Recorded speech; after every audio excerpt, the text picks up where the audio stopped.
Okay, welcome. Today we're going to be moving on from our previous topic, and we're going to look at the aspect of euphoria when it comes to trading. And what is it that makes euphoria so paralyzing and dangerous?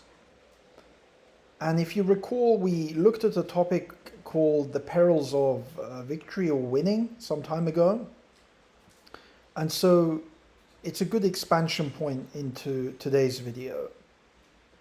In the When the trader investor is making outsized returns, there seems to be this feeling of invincibility, this feeling of power, this feeling of just being on cloud nine.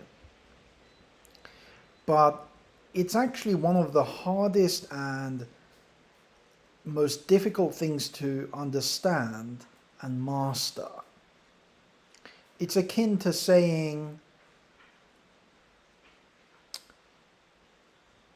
go out when you're sober and drive the car. And you can see, okay, you can drive the car normally.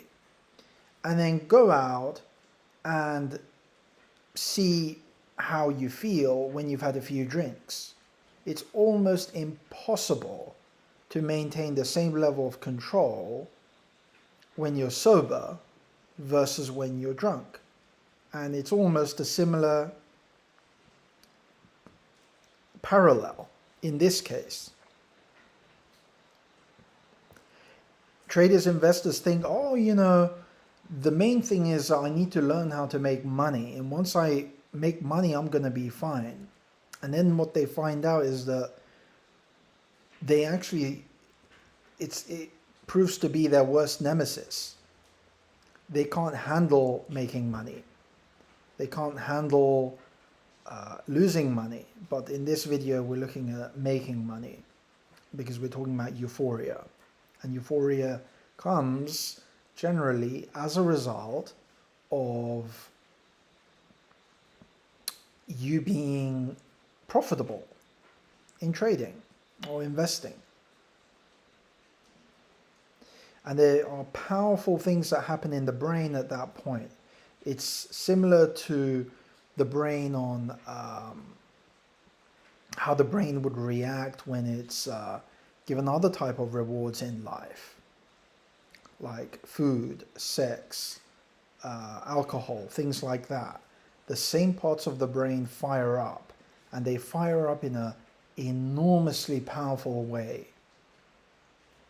So the key thing is that what should a smart trader investor be doing when they are going into this kind of a state? Well, first of all, putting the brakes on the system and having a look and saying that, let me take my emotional temperature.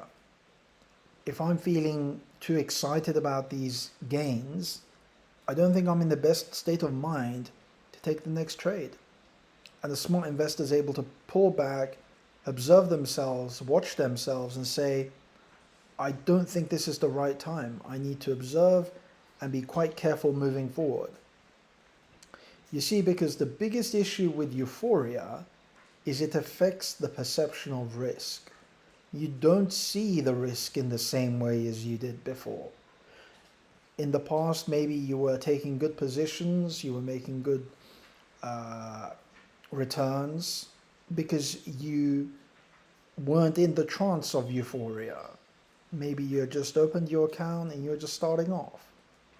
But as you start to have more and more wins and you start building your account, what can happen and does happen is you can start to think too highly of yourself. And that's when you start to make shoddy decisions about your positions, about your risk appetite, and it's a recipe for disaster. It's absolutely essential to stay neutral and emotionally calm when you're trading. If you're going in there with too much excitement and happiness or euphoria, it's going to affect you going into that next trade. Okay?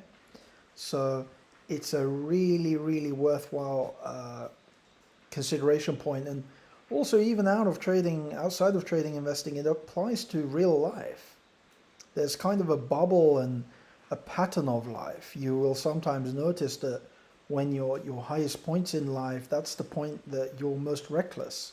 That's the point that um, blind spots have you for lunch, okay? And you don't see the dangers ahead of you. You start to make shoddy decisions.